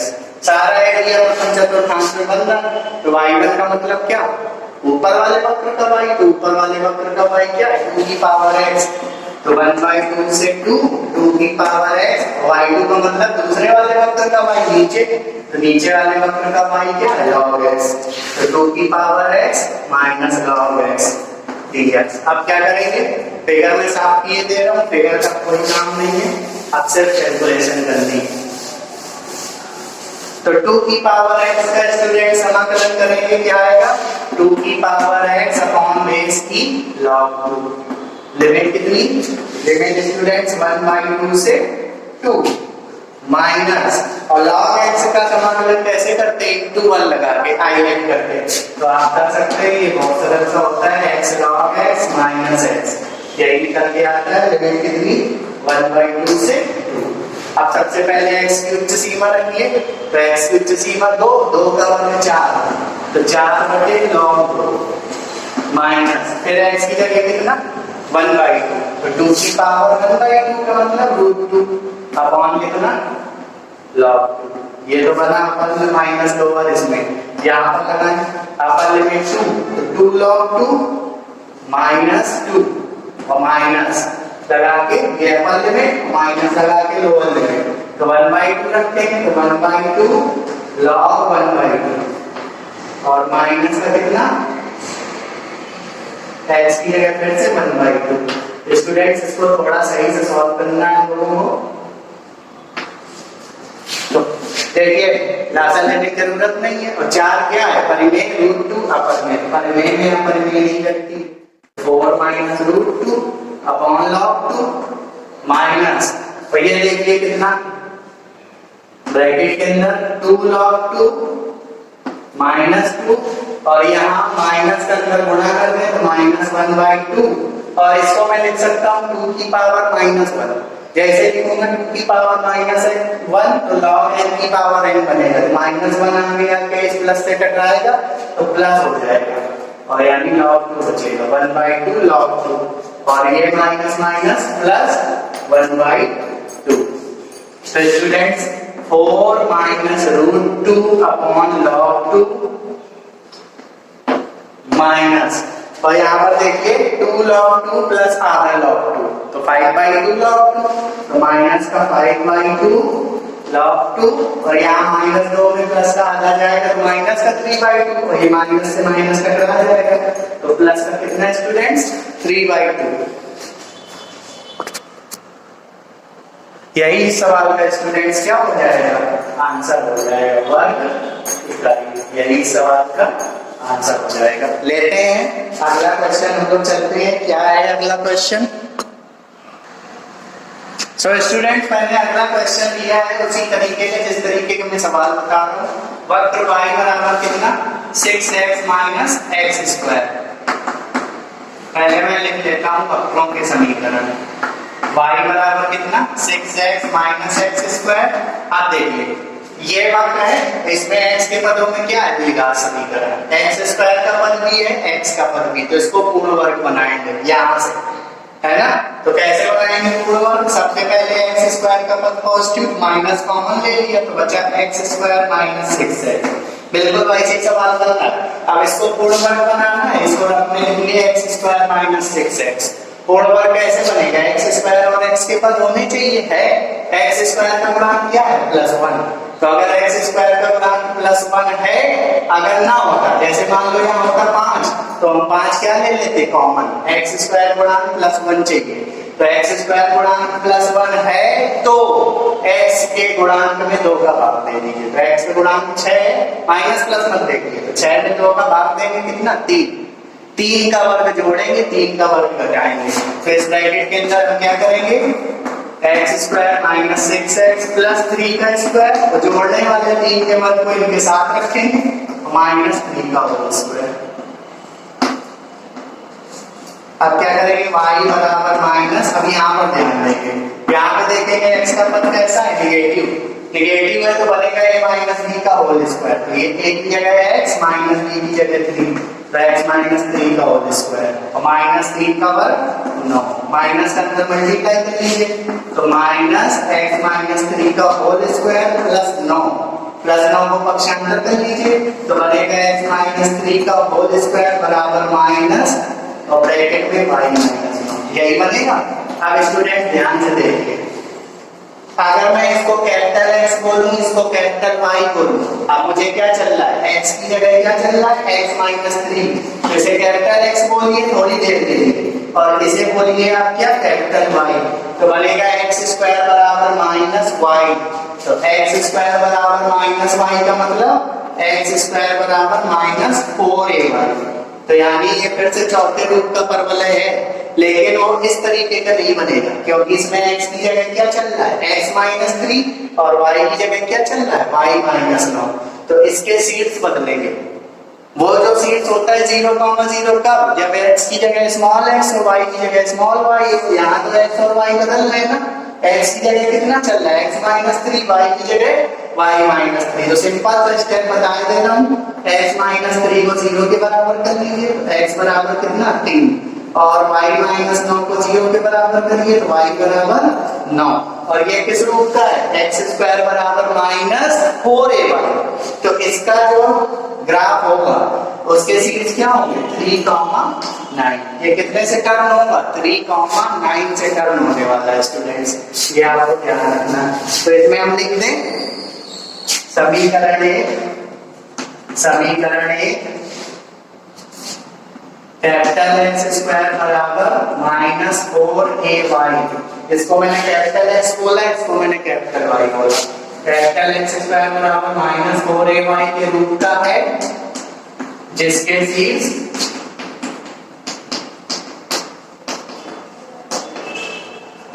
Seeds क्या होंगे, क्या निकालने हैं अपने 3,9 है, 3,9 है। अब इसका हम ग्राफ बनाते हैं, ध्यान से देखिएगा स्टूडेंट्स इस सवाल को। तो 3,9 से टर्न होगा तो माइनस का 4ay एक्स स्क्वायर बराबर नीचे की ओर को देगा, ये 3,9 है। अब हमें ये देखना है कि ऐसे खुलना है ऐसे खुलना है, यहाँ पे मूल बिंदु को कट करेगा कि नहीं। तो इसमें है ना, इसमें x बराबर 0 रखेंगे तो y बराबर भी क्या आएगा 0, यानी मूल बिंदु से जाएगा वो बिंदु। ऐसा ये ऐसा ग्राफ बनेगा। थोड़ा मैं और थोड़ा कर ले रहा हूँ एक्स एक्स को।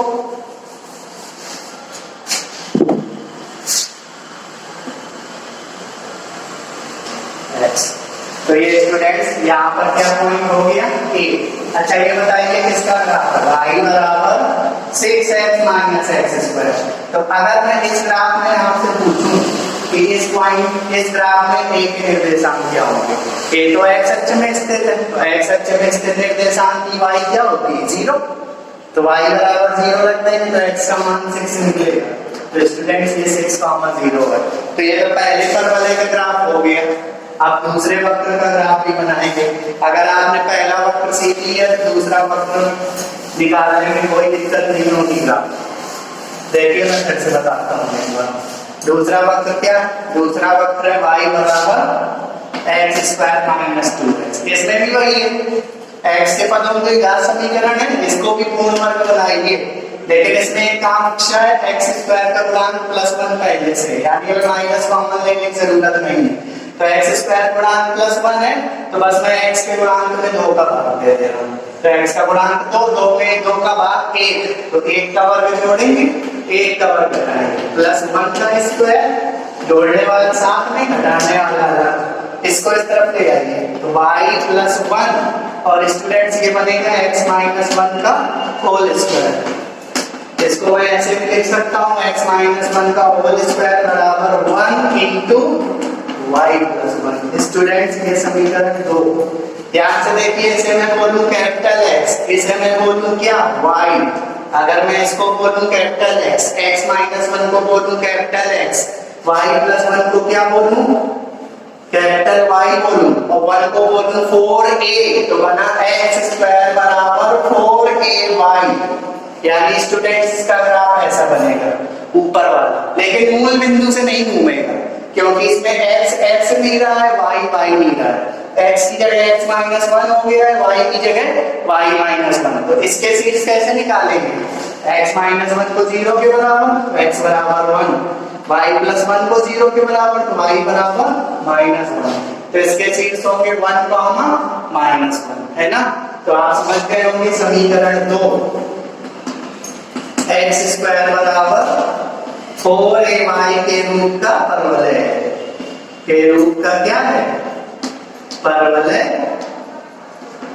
है, जिसके शीर्ष क्या शीर्ष निकले x का मान 1 और y का मान -1।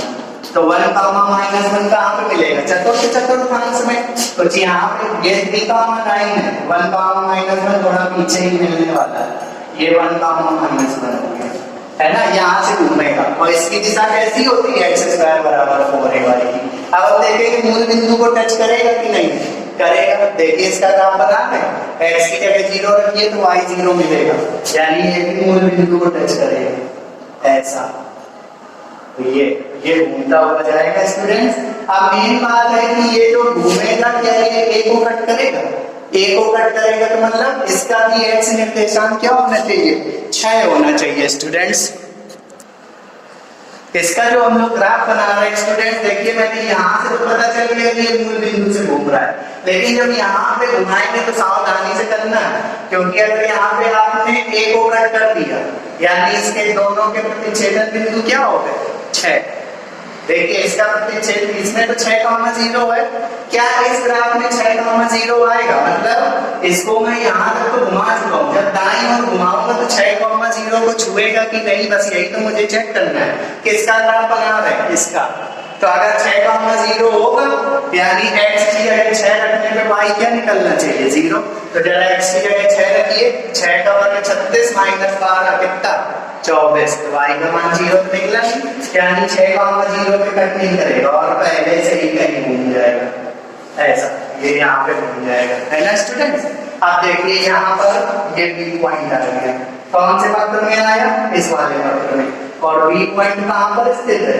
x अक्ष में, और x अक्ष पर स्थित किसी भी बिंदु की कोटि क्या होती है? 0। तो बी पॉइंट के लिए y बराबर क्या होगा? 0। और ग्राफ दूसरे का बनाया है तो दूसरे पर वाले y बराबर 0 रखिए तो x का मान 2 दीजिएगा, तो b के निर्देशांक 2,0। स्टूडेंट्स ये आ गए x के निर्देशांक। तो स्टूडेंट्स ये 3 का मान और आगे भी बना सकते हैं हम लोग, और थोड़ा इसको यहाँ से घुमा ले रहे हैं हम लोग आगे की ओर। तो अब देखेंगे क्या? अब देखिए दोनों वक्र एक दूसरे को कहाँ काट रहे हैं? अब देखिए दोनों वक्र एक दूसरे को कहाँ पर काट रहे हैं? एक O बिंदु पर काट रहे हैं और एक इस C बिंदु पर काट रहे हैं। तो मुझे C बिंदु के क्या चाहिए? निर्देशांक। और C बिंदु कहाँ पर स्थित है? प्रथम चतुर्थांश में। तो अब मुझे क्या करना पड़ेगा? इन दोनों समीकरणों को हल करके x और y के मान चाहिए। तो समीकरण एक क्या है? y बराबर 6x माइनस एक्स स्क्वायर, और दूसरा क्या है? y बराबर एक्स स्क्वायर माइनस 2x। समीकरण क्या? 2 स्टूडेंट्स। तो एक काम करिए, इसमें समीकरण 1 माइनस 2 कर दीजिए, समीकरण 1 माइनस 2 किया। इसके ग्राफ आपको बस ध्यान से देखना है। सो स्टूडेंट जब 1 में 2 को घटाएंगे तो y में y किया 0, और यहाँ पर एक्स स्क्वायर जुड़ेगा, माइनस का 2x स्क्वायर और प्लस का 4x आने वाला है। तो स्टूडेंट्स इसको ऐसे भी लिख सकते हैं 2x स्क्वायर माइनस 4x बराबर 0। एक काम करते हैं, इसमें 2x का भाग दिए दे रहे हैं, 2x का भाग दिए दे रहे हैं क्योंकि हमें सिर्फ c चाहिए, और c किस चतुर्थांश में? प्रथम में। तो x का भाग दे दीजिए, इससे x का मान 0 भी निकलेगा 2 भी निकलेगा, पूरा देंगे तो 0 और 1 2 निकलेगा। तो x बराबर 2 रखने से 0 वाला तो हमें मिल चुका है, मूल बिंदु तो मिल चुका है 0,0। तो x बराबर 2 पर समीकरण 1 से, तो x बराबर 2 रख दीजिए समीकरण 1 में। तो y बराबर कितना आएगा? x बराबर 2 रखेंगे तो 12 माइनस 4 यानी 8। तो स्टूडेंट्स ये y आएगा 8। तो c के निर्देशांक क्या हो गया? 4,8। तो c के निर्देशांक 4,8। c के निर्देशांक बराबर 4,8। अब देखिए c से एक लंब डालिए ये, तो यहाँ पर P पॉइंट हो गया, इसके निर्देशांक 4,0 स्टूडेंट्स। सो स्टूडेंट्स अब बारी आती है दोनों वक्रों से घिरे हुए भाग का क्या निकालना है? एरिया। तो देखिए दोनों परवलयों से कितना भाग घिरा है? एक ये ऊपर और एक ये नीचे। देखिए ध्यान से देखिए, अगर मैं इसमें वर्टिकल स्ट्रिप लगाऊं तो स्ट्रिप के ऊपर ये वाला परवलय आएगा और नीचे ये वाला परवलय आएगा। तो बात तो बन गई वर्टिकल स्ट्रिप से, लेकिन कहां से कहां तक? तो दोनों परवलयों का प्रतिच्छेदन बिंदु देखिए, एक O आएगा और एक क्या है? C। तो C से देखिए लंब गिरा दिए तो 1 पॉइंट तक आता है कि नहीं? तो देखिए इसके जो निर्देशांक की लिमिट, यानी इसमें जो लिमिट बनेगी वो O से लेके A तक। तो O में x अक्ष का निर्देशांक क्या है? 0, और A के निर्देशांक P के निर्देशांक 4,0। तो दोनों वक्रों से घिरे भाग का क्षेत्रफल, घिरे भाग का क्षेत्रफल बराबर इंटीग्रेशन मॉड लगा लीजिए, क्योंकि कुछ एरिया ऊपर है कुछ एरिया नीचे। तो कहां से कहां तक? O से लेके ये P पॉइंट है स्टूडेंट्स, ये A है। तो P पॉइंट O से लेके P तक, तो O से लेके P तक, तो O में x की लिमिट 0 और P में कितना x का मान 4, तो 0 से 4 y1 माइनस y2 dx। अब इस फिगर को मैं साफ किए दे रहा हूं, सिर्फ कैलकुलेशन बची हुई है। सो स्टूडेंट्स y1 का मतलब ऊपर वाले वक्र का y, y2 का मतलब नीचे वाले वक्र का y। तो ऊपर वाला वक्र का y बराबर 6x माइनस x स्क्वायर, तो y1 की जगह क्या रखेंगे 6x minus x square, minus y2 का मतलब नीचे वाले वक्र का y, तो नीचे y ये था, तो y कितना x square minus 2x bracket 1 dx mod 1। अब क्या करेंगे, इसको हल करेंगे, तो इंटीग्रेशन 0 से 4 ब्रैकेट ओपन करिए, तो 6x और 2x जोड़ के 8x और माइनस का कितना 2x स्क्वायर, यही बचेगा dx, और लिमिट कितनी 0 से 4। तो आप क्या करेंगे, इंटीग्रेशन कर दीजिए, मॉड लास्ट में हटाएंगे, तो 8x का x के सापेक्ष समाकलन 4x स्क्वायर माइनस और इसका कितना 2/3x3, लिमिट कितनी 0 से 4 मॉड 1। सबसे पहले x की उच्च सीमा रखेंगे 4, तो x की उच्च सीमा 4 रखेंगे, तो 4 का स्क्वायर 16, 16 चौके 64, तो मॉड के अंदर बड़े ब्रैकेट में 64 माइनस, और यहाँ पर x की जगह 4 रखेंगे, तो 4 का क्यूब 64, 64 दूनी 128 बटे 3 माइनस लोअर लिमिट रखिए, लोअर लिमिट x की 0, तो 0 रखने पे सब 0 ही पोर्शन होने वाला है। अब बस इसको मुझे सॉल्व करना है, यहाँ मॉड बंद है, तो यहाँ पे एलसीएम ले लीजिए, 64 into 3 192, 192 में 28 दिया 64 बाई 3 आगे 0 देगा, तो मॉड के अंदर 64/3 यानी 64/3 ओवर 21। ये एक्सप्रेशन का क्या हो गया स्टूडेंट्स, आंसर हो गया। सो स्टूडेंट्स आज के वीडियो में मैंने आपको निश्चित समाकलों पर आधारित कुछ और तरीके के क्वेश्चन बताए हैं, और स्टूडेंट्स अब ये चैप्टर फिनिश हो गया है। आप इन इस अध्याय से संबंधित सवालों का अभ्यास करें, अनसॉल्व लगाएं, जो ना आए आप पूछ सकते हैं, बाकी सब तरीके क्वेश्चन मैंने डिस्कस कर लिए। मेन काम क्या है, आपको ग्राफ बनाना आना चाहिए। सो स्टूडेंट्स नेक्स्ट वीडियो में आपको नया चैप्टर पढ़ाऊंगा। Thank you.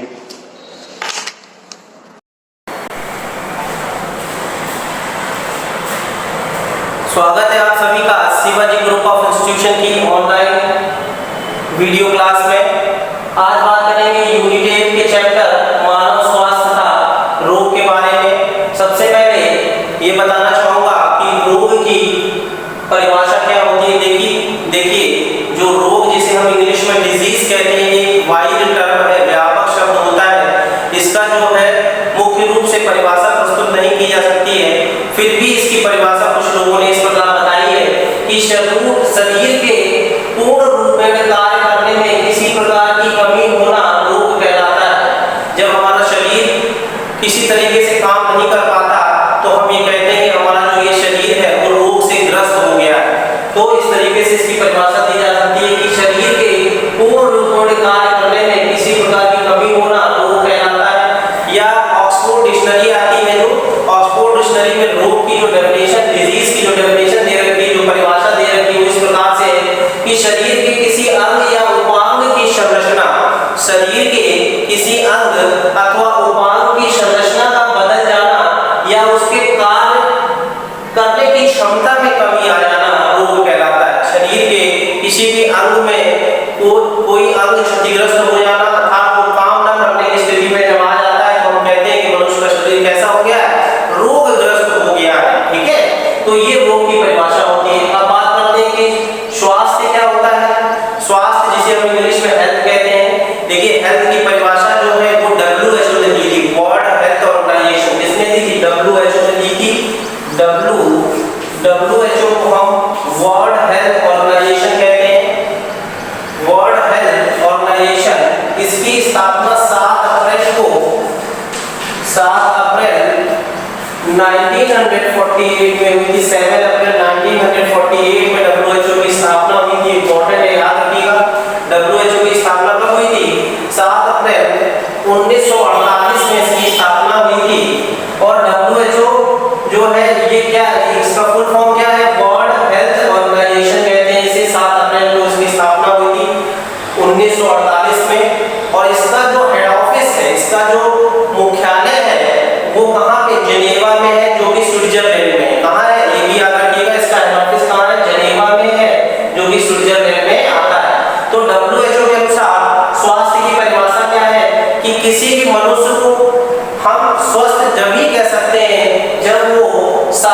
रूप से, मानसिक रूप से, मनोवैज्ञानिक रूप से, आध्यात्मिक रूप से और सामाजिक रूप से स्वस्थ होता है, तब हम कह सकते हैं कि मनुष्य क्या है, स्वस्थ होना। यहाँ पे ध्यान रखिएगा कि शारीरिक, मानसिक, मनोवैज्ञानिक, आध्यात्मिक और सामाजिक दृष्टि से जब सही होता है, कोई भी व्यक्ति जब सही होता है, तब हम उसको स्वास्थ्य कहते हैं। क्या कहते हैं? उसको स्वास्थ्य कहते हैं। अर्थात शारीरिक रूप से इसको बोलते हैं फिजिकल, मानसिक रूप से इंग्लिश में बोलते हैं मेंटल, और मनोवैज्ञानिक, आध्यात्मिक रूप से या सामाजिक दृष्टि से हम बोलते हैं सोशियल। तो कहने का मतलब जब कोई व्यक्ति जो है फिजिकली, मेंटली और सोशली फिट होता है, तब हम उसको कहते हैं कि वो मनुष्य जो है कैसा है, स्वस्थ है। ठीक है, यहाँ पे ध्यान रखिएगा। लेकिन यहाँ पे एक बात ये भी कहलाती, WHO ने ये भी बताया कि हम किसी भी व्यक्ति की शारीरिक जो फिटनेस होती है, अर्थात किसी भी व्यक्ति की जो शारीरिक यानी फिजिकल फिटनेस को मापा जा सकता है, जबकि मनोवैज्ञानिक, आध्यात्मिक और सामाजिक जो फिटनेस होती है इसको हम माप नहीं सकते। ये भी WHO ने बताया। ठीक है, तो ये तो हो गया रोग और स्वास्थ्य की परिभाषा। अब बात करते हैं कि रोग होते क्या है, संक्रामक रोगों का संचरण कैसे होता है, किस प्रकार से रोग एक जगह से दूसरी जगह चले जाते हैं, संक्रामक रोग का संचरण किस प्रकार होता है। देखिए, जैसा आप सभी लोगों को पता है कि आबादी में एक संक्रमित व्यक्ति होता है। ठीक है, आबादी में एक संक्रमित व्यक्ति होता है, उस संक्रमित व्यक्ति से रोग सीधे दूसरे व्यक्ति में जो चला जाता है, तब हम उसको बोलते हैं क्षैतिज संक्रमण। क्या बोलते हैं उसे? क्षैतिज संक्रमण कहते हैं। क्षैतिज संक्रमण को इंग्लिश में हॉरिजॉन्टल ट्रांसमिशन कहा जाता है। आबादी का एक मनुष्य, आबादी का एक व्यक्ति संक्रमित हुआ और वो व्यक्ति जो है सीधे किसी दूसरे व्यक्ति को संक्रमित कर देता है, तब हम उसको बोलते हैं क्षैतिज संक्रमण होता है। जैसे कोविड-19 का एग्जांपल है, इसमें क्या है, अगर एक व्यक्ति को कोविड हो गया तो उसके संपर्क में आने वाला जो दूसरा व्यक्ति है वो सीधे उससे इन्फेक्टेड हो जाता है। इसी को हम बोलते हैं क्या, क्षैतिज संक्रमण। क्या बोलते हैं? क्षैतिज संक्रमण कहते हैं पॉपुलेशन में। और ये लोग ऐसे होते हैं, मतलब ये बहुत तेजी गति से फैलते हैं। इनका इन्फेक्शन जो संचरण होता है बहुत फास्ट रेट में होता है। ठीक है, और ये क्यों? क्योंकि ये डायरेक्ट ट्रांसमिटेड होते हैं एक आदमी से दूसरे मनुष्य में। आबादी में एक संक्रमित व्यक्ति से रोग को सीधे दूसरे व्यक्ति में जाना क्षैतिज संक्रमण कहलाता है। अगर ये किसी माध्यम के द्वारा, अगर रोग किसी माध्यम के द्वारा किसी पुरुष में जाता है, तो वहां पर हम उसको बोलते हैं वर्टिकल ट्रांसमिशन, अर्थात उदर संचरण बोलते हैं। उसे क्या बोलते हैं? उदर संचरण कहते हैं। उदर संचरण क्या होता है? माता पिता से शुक्राणु, अंड या आंवल या दूध के माध्यम से रोगों का शिशुओं में जाना, ये क्या कहलाता है? उदर संचरण कहलाता है, अर्थात वर्टिकल ट्रांसमिशन कहते हैं। ये क्या है? हॉरिजॉन्टल ट्रांसमिशन, ये क्या है? Vertical transmission. ठीक है, तो माता पिता से शुक्राणुओं में कैसे जाएगा? शुक्राणु में जेनेटिक डिजीजेज जो होती है, हमारी जितनी भी जेनेटिक्स और मानसिक डिजीजेज होती है, शुक्राणु के थ्रू जाती है या ओवा के थ्रू जाती है। प्लेसेंटा, अपन को प्लेसेंटा कहते हैं। प्लेसेंटा से भी रोग जो है माता से सीधे शिशु में चले जाते हैं। ठीक है, याद रखिएगा, प्लेसेंटा से रोग सीधे माता से शिशु में चले जाते हैं। जैसे हम बात करते हैं, इसका एक सबसे बेस्ट एग्जांपल होता है एड्स। अगर माँ को एड्स है तो वो एड्स जो है उसके शिशु में उसके आंवल के थ्रू जा सकता है। ठीक है, तो इस तरीके का जो संचरण होता है उसे उदर संचरण कहते हैं। अब बात करते हैं संचरण मार्ग की। ये संचरण मार्ग अलग अलग हो सकते हैं। संचरण मार्ग मुख्यतः दो प्रकार के होते हैं, एक तो प्रत्यक्ष संचरण होता है, दूसरा अप्रत्यक्ष संचरण होता है। ठीक है, प्रत्यक्ष संचरण को इंग्लिश में हम बोलते हैं डायरेक्ट ट्रांसमिशन और अप्रत्यक्ष संचरण को इंग्लिश में बोलते हैं क्या? Indirect transmission. तो प्रत्यक्ष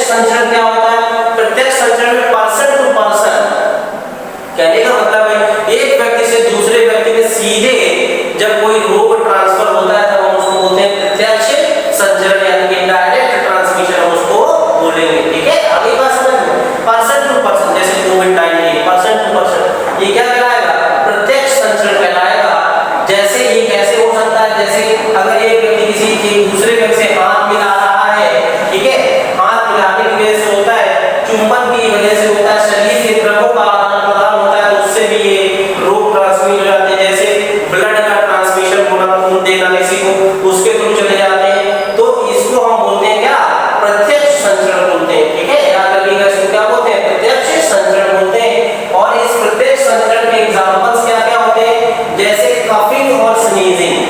कफिंग और स्नीजिंग, कफिंग का मतलब होता है खांसना और स्नीजिंग का मतलब होता है छींकना। ठीक है, खांसने और छींकने से क्या होता है कि जो कीटाणु होते हैं, जो कीटाणु होते हैं वो बिंदुक केंद्रकों के द्वारा, किसके द्वारा? बिंदुक केंद्रकों के द्वारा, जिसे इंग्लिश में ड्रॉपलेट न्यूक्लियाई कहते हैं, बिंदुक केंद्रकों के द्वारा एक मनुष्य से दूसरे मनुष्य में चले जाते हैं। इसी को हम बोलते हैं क्या? प्रत्यक्ष संचरण बोलते हैं। क्या बोलते हैं? प्रत्यक्ष, डायरेक्ट चले जाते हैं। ठीक है, और ये याद रखिएगा, कफिंग स्नीजिंग, जबकि टॉकिंग से भी कभी-कभी क्या होता है कि कोई व्यक्ति जब बात कर रहा होता है तो उसकी जो है वो जो स्प्यूट होता है उसके अंदर जो स्प्यूट होता है वो क्या होता है? ड्रॉपलेट्स के रूप में दूसरे के ऊपर गिर जाता है, वो भी इन्फेक्टेड हो सकता है। इसलिए याद रखिएगा, कफिंग स्नीजिंग से बचना है तो कम से कम 3 फीट की दूरी आपको बना करके रखनी पड़ेगी। क्यों? क्योंकि जो ड्रॉपलेट्स होती है ना, ये 3 फीट तक ही सस्पेंड रह सकती है। ये 3 फीट तक ही सस्पेंड रह सकती है, उसके बाद इसीलिए किसी से भी बात करना है तो कम से कम आपको 3 फीट की दूरी बना के रखनी है, तब आप उससे बात करिए। ठीक है, तो जैसे कफिंग स्नीजिंग जो है ये ड्रॉपलेट न्यूक्लियाई के द्वारा ट्रांसमिट होते हैं, ड्रॉपलेट न्यूक्लियाई के द्वारा ट्रांसमिट होते हैं। और जो है ये जो है याद रखिएगा, डायरेक्ट ट्रांसमिशन अर्थात प्रत्यक्ष के उदाहरण होते हैं। इसका एक दूसरा जैसे नेक्स्ट डिजीज जैसे गोनोरिया। गोनोरिया एक बीमारी होती है जो किससे होती है? प्रत्यक्ष संचरण से होती है, यानी कि डायरेक्ट कांटेक्ट से होती है। जनिक हर्पीस, जनिक हर्पीस भी एक बीमारी है जिसे बोलते हैं जेनाइटल हर्पीस बोलते हैं। ये भी जो है कांटेक्ट से होती है। हेपेटाइटिस बी, ये भी जो है प्रत्यक्ष संचरण से होती है। और एक बीमारी और है जिसे बोलते हैं टॉक्सोप्लाज्मोसिस। टॉक्सोप्लाज्मोसिस, टॉक्सोप्लाज्मोसिस क्या होती है? टॉक्सोप्लाज्मोसिस एक बीमारी होती है जो क्या, जो प्रत्यक्ष संचरण करती है। और ये बीमारी टॉक्सोप्लाज्मोसिस जो है ये बिल्लियों के द्वारा फैलाई जाती है। किसके द्वारा? बिल्लियों के द्वारा फैलाई जाती है। बिल्ली का जो मल होता है, इस मल में एक प्रोटोजोआ पाया जाता है जिसे टॉक्सोप्लाज्मा कहते हैं। टॉक्सोप्लाज्मा गुंडी, क्या बोलते हैं? टॉक्सोप्लाज्मा गुंडी। टॉक्सोप्लाज्मा गुंडी जो होता है ये प्रोटोजोआ, ये जो है कैट के मल में पाया जाता है। ठीक है, जो बिल्ली वगैरह इत्यादि पालते हैं ना, तो उसमें क्या होता है कि जो कैट होता है उसके मल में ये प्रोटोजोआ होता है। और यही प्रोटोजोआ जो है ये डायरेक्ट ट्रांसमिट हो जाता है ह्यूमन में। और जब ये फीमेल में जाता है तो वहां पर क्या करता है? फीमेल के अंदर, क्योंकि आपको पता है महिलाएं बिल्ली ज्यादा पालती हैं, तो होता क्या है कि ये जो टॉक्सोप्लाज्म होता है, टॉक्सोप्लाज्म गुंडी प्रोटोजोआ जो किसमें पाया जाता है? बिल्ली के मल में पाया जाता है। इससे जो है अगर कोई फीमेल इन्फेक्ट हो जाती है तो उसे क्या होता है? उसे जो होता है याद रखिएगा, उसमें क्या प्रॉब्लम आ जाती है? उसमें तुरंत गर्भपात की डिजीज हो जाती है। जो टॉक्सोप्लाज्मा है, टॉक्सोप्लाज्मा जो गुंडी है, ये क्या कराता है? गर्भपात करा देता है या प्रीमैच्योर बर्थ करा देता है। यानी कि मतलब जो शिशु जो है अपने बर्थ से पहले ही उसका बर्थ हो जाता है, प्रीमैच्योर बर्थ कहलाता है। ठीक है, तो इस तरीके से इसमें इस तरीके से अवरोध आते हैं, तो ध्यान रखिएगा। इसको हम बोलते हैं टॉक्सोप्लाज्मोसिस। इस टॉक्सोप्लाज्मोसिस को हम लिटर बॉक्स डिजीज भी बोलते हैं। क्या बोलते हैं? Litre box disease. क्या बोलते हैं इसको? लिटर बॉक्स डिजीज भी बोलते हैं। तो लिटर बॉक्स डिजीज किससे रिलेटेड है? इसको हम टॉक्सोप्लाज्मोसिस कहते हैं, टॉक्सोप्लाज्मिस कहते हैं। और ये कैट के द्वारा फैलाई जाती है। तो ये तो सारी जो बीमारियां थी इनको हम प्रत्यक्ष संचरण के थ्रू ये फैलती हैं। अब बात करते हैं अप्रत्यक्ष संचरण क्या होता है। अप्रत्यक्ष संचरण का मतलब ये हुआ कि ये जो बीमारियां हैं किसी दूसरे माध्यम से जाएंगी। ठीक है, व्यक्ति के किसी रोगाणु युक्त निर्जीव या अचेतन वस्तुएं जैसे रुमाल, दरवाजे के हैंडल, दूषित भोजन व जल, आर्थ्रोपोड कीटों के द्वारा, वायु में उपस्थित एरोसोल कणों के द्वारा फैलते हैं। ऐसे रोग क्या कहलाते हैं? अप्रत्यक्ष संचरण कहलाते हैं। मतलब जो रोगों का ट्रांसमिशन होता है वो इनडायरेक्टली होता है।